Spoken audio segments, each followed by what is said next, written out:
Oi, meus amores. Tia Pretinha trouxe mais hora para vocês. Esse é o mês do São João. É um mês muito animado, com muita fogueira e muito balão. Só que temos que ter muito cuidado. Agora não pode fazer isso mais não. A fogueira vai ficar apagada, infelizmente, na noite de São João. Porque com a fogueira acesa, você pode prejudicar o seu irmão.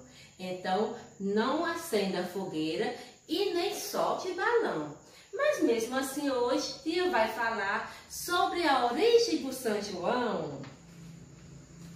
E aqui tia trouxe para vocês, olha só, o nome que deu origem a essa festa, São João. Então, vamos descobrir por que o nome da festa São João? Então, preste muita atenção.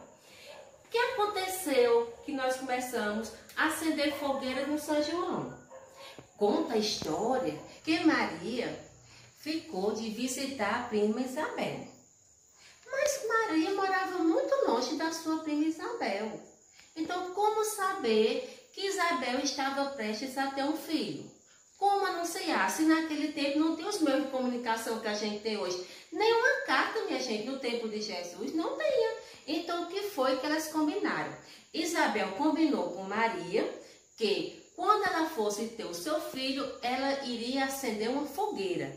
E assim aconteceu. Então, Maria soube exatamente o dia que o filho da sua prima Isabel ia nascer. E o seu primo recebeu o nome de quê?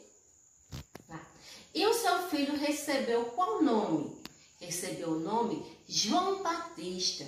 Então, como foi feita a fogueira para anunciar o nascimento de João Batista, ficou então combinado o quê entre as pessoas? O que foi que as pessoas resolveram fazer? Daí surgiu a tradição. Toda noite de São João, as pessoas acendem a fogueira para lembrar o nascimento de João Batista, o filho de Isabel, Isabel que era prima de Maria, a mãe de Jesus.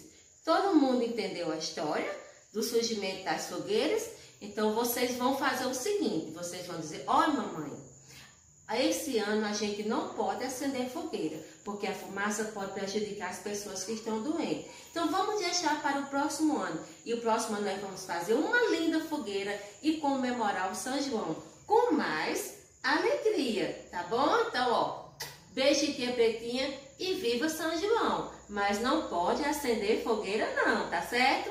Tchau!